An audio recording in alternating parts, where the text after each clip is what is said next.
I trained over 250 athletes online in just 10 months and worked with over 100 active athletes myself at one time. And since then, I've helped over 190 other sports coaches expand their training businesses by leveraging social media and online training. And one of the best ways for sports coaches to get into the online training game is by creating a hybrid program for their in-person athletes. So in this video, I'm going to walk you through exactly how you can build a hybrid program for your in-person athletes so that way you can deliver more value, charge higher prices, charge a monthly rate, and actually get way better results from your athletes. First things first is we're going to have to talk about the requirements of creating a hybrid training program. So this might sound really obvious, but number one is going to be athletes, okay? It's going to be difficult to create a hybrid training program for nobody,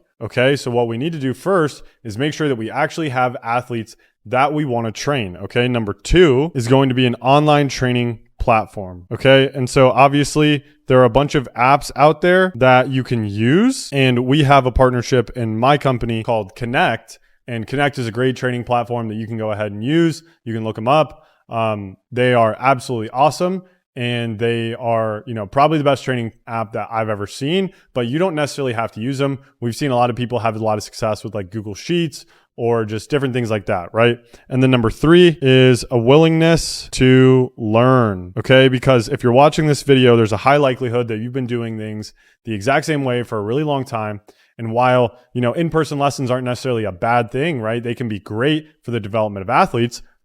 Really, what you want to do is you want to actually open your mind up a little bit and understand that this is a learning curve and that it's not something that's just going to click over time. You're going to have to be willing to fail forward. Okay. You're going to have to learn from your mistakes and continually iterate, because there's no such thing as a perfect program. You will continue to get better over time, striving for that perfect program. So step one, once we have the three requirements, is to actually establish a cadence that you're going to see your athletes every single week, right?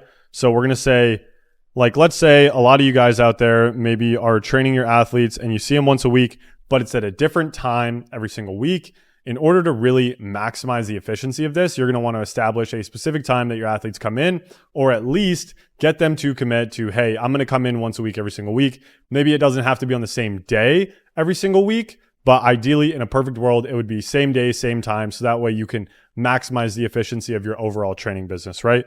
But we're going to say establish a cadence. And so I'm going to give you guys an example in this. That would be, let's say I'm a baseball hitting coach, right? I want to establish a cadence of okay, every Monday at, let's say 5 p.m., we're going to come in for a 1-hour session. Because obviously the purpose of a hybrid training program is it is a hybrid of in-person and remote training, right? And that's the perfect segue for you to go from strictly in-person lessons to actually going online. Step two is to actually establish some guinea pigs, okay? And so what I mean by guinea pigs are we're going to have let's say 1 to 5 athletes who are going to act as the test subjects. And so depending on your confidence level or how well you understand the concept of hybrid or online training, right? You can take on anywhere from up to 1 to 5 athletes. That's typically what we recommend in our program. Because if you try and take on too many too early, you might overwhelm yourself and you might not have the systems or the bandwidth to really build all this stuff out as you're still continuing to train your athletes in person, right?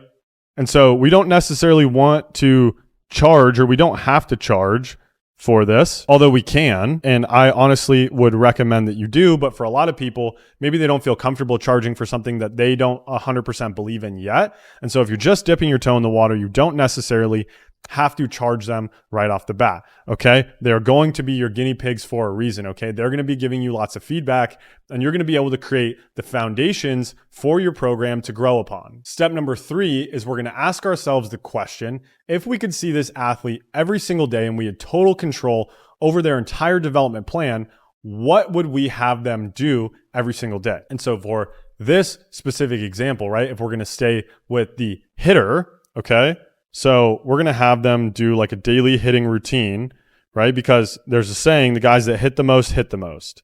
And if they really want to get better, if they really want to, maximize their talents, they're going to need to hit every single day.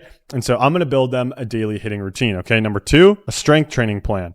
Now, I am not a certified strength coach. I don't have a CSCS, nothing like that. But I did go to 3 Division I schools. I did, I did get pretty strong in the weight room. I squatted over 4 plates. I benched 275. I ran like a 3.9 down the line. If you play baseball, it's pretty fast. And I was able to throw the ball 97 miles an hour. And I was nowhere close to that in high school. So I think I have a decent idea of how to develop these athletes, at least better than maybe what they're doing on their own or with their high school team. Okay. If your athletes, already have a strength training routine, you don't have to do that. Right. Or, if you don't necessarily feel comfortable doing that, you just want to do like hitting, or you just want to do pitching, or you're a soccer coach and you just want to teach the technique. That's all fine, okay? I'm not saying that this is what you have to do. I'm saying these are the possibilities, okay? And then number 3 is a nutrition plan. And the reason why I would have a nutrition plan is because I was 170 pounds as a junior in high school. And in one offseason, I went from 170 to 185, strictly because I realized that all it took to gain weight was just to eat more. And most high school kids don't know that. And so that's why I'm going to give them the nutrition plan, the strength plan, and the daily hitting routine, just if I'm a hitting coach. Obviously, this is not something that you have to do. This is just me showing you what's possible, okay?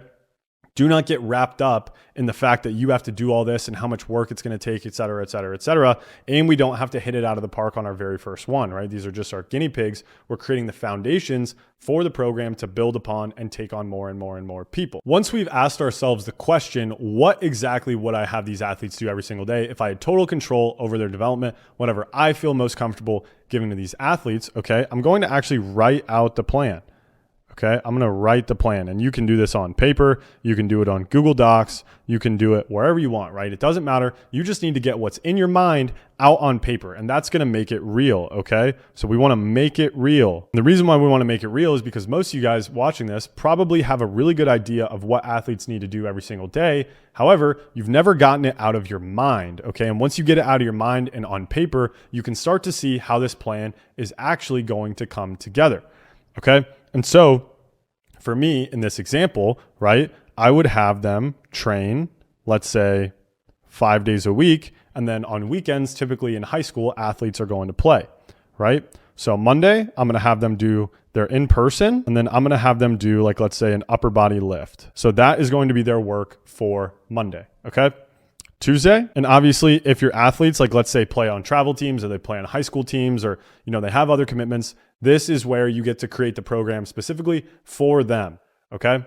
And so on Tuesday, we're going to do the hitting routine that I've laid out for them. And this is just like, it can be basically a carbon copy of what I'm going to have them do on their in-person session, or it can build upon it ideally, right?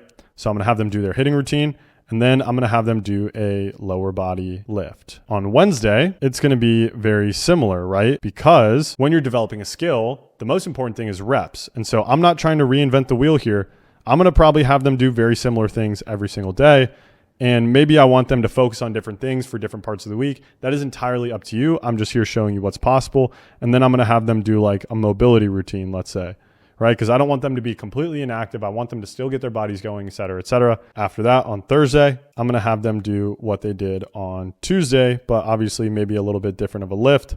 But I'm going to have their hitting routine again, and then I'm going to have their upper body lift. And just so you guys know that I'm not a total idiot when it comes to training, I'm going to call it 1. And then Friday, we're going to have them do their hitting routine again, and then we're going to have them do lower body lift 2. Because if you've ever worked with athletes in any sort of capacity, you understand that routine is very, very important, and that athletes probably need to be doing similar things every single day. This obviously is going to vary from sport to sport. We've worked with 10 over sport. We've worked with over 10 sports. So we understand that every sport is a little bit different in terms of what is actually required in order to actually train these athletes, right? However, this is just a framework for you to follow in an example. Okay, so let's say on Saturday, they're going to have their game day, right?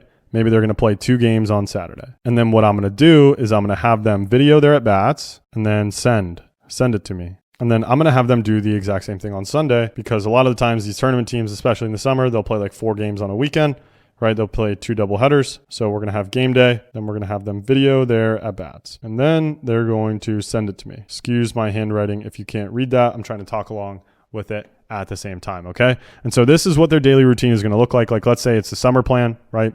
Or even fall, like a lot of fall baseball players. Or if they're not playing on weekends, I would adjust this, right? I would have them do their hitting routine. I would maybe have them, journal or send me videos, or a specific day that they're going to send me videos, things like that, right? But ultimately, what's really important is to understand that we're going to write the plan out, okay? And then I also could have like a nutrition plan of, how many calories they need to eat, what food they need to eat, maybe their macronutrients. And I've obviously done a lot of research. I love information. And so I've obviously done a lot of research on a bunch of different stuff like this. You don't have to put in the nutrition plan. I just want to reiterate that. But I'm just showing you, this is what I'm going to have them do every single day. After we've written the plan for them and we know exactly what these athletes are going to be doing every single day, it's time to record video demonstrations for these athletes, right? Because at the end of the day, how many times have you been in a session where you give the athlete homework or you tell them what to do and they go home and they totally forget what they should or shouldn't be doing, right? Then maybe they lost the field, they forgot what to focus on, all these different things, okay? Because these kids have a lot going on in their life and their main priority probably isn't remember every single thing that, let's say, Coach Nick said, right? So I'm going to meet them where they're at. I'm going to make their lives easy. And, if I just showed them a demonstration on Monday, odds are that they remember exactly how to do it on that Tuesday even are, pretty low, right? And so I'm going to put that out there for them and I'm going to record video demonstrations. So that way they know exactly what to do, how to do it, and why it's important, right? So I'm going to say record the demos, okay? And what you want to include in something like this is obviously a video demo of like, hey, here's how it's done, okay? An explanation of why, and then like how many approximately like numbers they should do. But this is just like you would do in person, right? So let's say you get somebody in a session and you say, okay, this is the drill we're going to work on, or this is the focus we're going to have on this. This is what you should do. This is what you should be feeling. This is why, we're doing this, right? But you go very in depth and you're just explaining it. All you're doing in a remote setting is recreating that exact thing, right? And bonus points, what you could do is record you demonstrating it in person, record them doing it in person, and then use that as part of their hybrid program, okay? That is a way easier way to do it because I know a lot of you guys out there probably aren't very good at speaking to the camera, or if, that's probably something that you need to get over eventually. But at first, this is an easy way to put together your hybrid program to where you don't necessarily have to overwhelm yourself with a bunch of the different things that you need to be doing. Once we've recorded the video demonstrations of everything they're going to be doing that week and we have everything all laid out, we have the videos on our phone, let's say, right? Then what we're going to do is we're actually going to create the program, right? We're going to document the program. Okay, we're going to document the plan. And so what I mean by that is we can use like a training app where we can go in there and we can say, sets, reps, focuses, right? We can put all that in a training app, especially if you use like a good platform like Connect or, any of the good platforms that are out there. You can even do this on Google Sheets, right? Where you put, inside the cells, right? If this is what the cells look like, you can have the exercise name here, and then you can have like 2 sets of 10 swings, let's say, right? And that would be like the example for a baseball training, program, right? So we're going to put the sets and reps there. And then on top of that, in the third cell out here, you can put a link to a YouTube video. And I would recommend uploading those YouTube videos as unlisted. And so that way you can still grab the link, right? So you just upload those directly onto your YouTube, you upload it as unlisted, and then you can put the link right there in the cell. Or if you have a really good training app, obviously it makes it a lot easier. So that way they can just go in there, pull it up on their phone, and it's really easy, okay? But you can just do this on Google Sheets. If you're not 100% sure how to use a training app, or you don't know what app to use, or you don't want to spend money on the app, right? I would recommend once you have a few athletes on the app, or even if you have a little bit of money to spend, that you get the app as soon as possible. So that way you can build on something and it'll save all the different templates and things like that you create. So once we've documented the program and we have everything in an app or on Google Sheets or whatever you're going to end up using, right? That doesn't really matter. All we need is just a foundation so that we can actually go into step 7, which is actually train the athlete. Okay. This is why we're actually creating all this, okay? Because we're actually trying to give our athletes, better value, right? We're trying to give them more because that's actually what they need. Most of the time, they actually need to train every single day, right? So if you have a good app, then you can have them, mark their workouts as completed as they go through. They can send you videos in the app. They can give you feedback on certain exercises, right? But you're actually going to train the athlete, right? So you're going to work with them on Monday. You're going to send them off for the rest of the week. And then you're going to say, hey, make sure you keep me updated. Make sure you're doing your stuff. Give me feedback, give me updates, send me videos, things like that, right? You're actually going to onboard them onto the app, okay? We'll roll right into step 8 here. And step 8 is to give them feedback, okay? And this is actually where the training comes into play, okay? Because let's say you're working with an athlete and they send you video on a Tuesday. Well, you can send them video back and forth so that way they can tighten their feedback loop. They don't have to wait until next Monday to hear back from me. Okay. And that way I know that they're actually doing the things that I want them to do, which is really what's going to get them the results at the end of the day. Right. And then on top of that, step 9 is to collect the feedback. And so, yes, we want to give feedback to the athlete. Yes, we want them, actually doing the stuff. Yes, we want to continue to train them, but we need to collect the feedback, right? Because you will have holes in your program. There will be things that you can make better. There will be things that you can improve. Maybe we need to tweak the schedule, right? We can make tweaks, changes, right? Tweak would be like a small thing, change would be like a big thing, or we can add or subtract. Whatever we need to do, we do that in the collecting feedback stage because they're going to let us know how we can actually improve. Because at the end of the day, it doesn't really matter how good you think the program is. It matters how good the athlete thinks the program is and how good of results they're actually getting from it. So once we've given feedback and we've collected feedback and we've done that for, the entire week, the next step is actually to create the next week. And so typically what I recommend people do is they go week by week when they're just starting their program, because if you've never trained an athlete online, or even in a hybrid setting, you'll understand that things need to be changed all the time and that you'll probably need to tweak things. You'll need to add, you'll need to subtract. Maybe your athletes need different value, things like that, right? But you want to go week by week, at least for the first month, right? Rather than creating, like, let's say a 12-week program. That's what a lot of people try and do is they try and create a 12-week program up front, but it's very difficult to know if that's actually what these athletes need, right? We're building what they need, okay? We're building what they need, not what you think they need or what you think they want, right? We're going to build what they need. And by doing that, we're going to answer their questions and we're going to provide more value. And so over time, you can see how the more athletes we train and the more we build, the more valuable this program is going to get, because we're going to have more and more and more assets, if you will, that we can reuse over and over and over and over again. So once we've trained the athletes for, like, let's say 2 or 3 weeks on the initial guinea pigs, and we have a pretty good understanding of how this is going to operate and a pretty good baseline of what these athletes need, then we're going to go into taking on new athletes, okay? And this is when you can actually start to jack the price a little bit, because now we already know that it's effective. Now we already know that it's valuable. Okay. So we're going to start sending new athletes through the training program. And the beauty is we have assets that are saved. Kind of like I was mentioning before, these drill videos or exercise videos that you're giving them can be reused over and over and over and over again, right? And this is how we can create custom programs without having to rebuild a new program every single time, because we've been documenting what we've been doing along the way.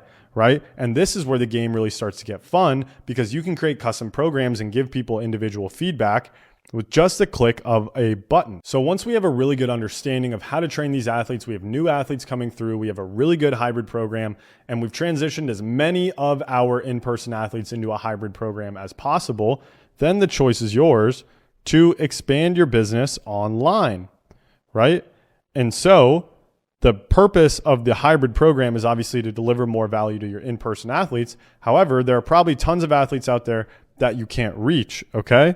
And so that is how you can transition all of your in-person athletes to a hybrid, right? By using the foundations of the hybrid program, and then reach more by using social media. We want to be able to reach more athletes, have a bigger impact, make more money, deliver more value, and all these different things.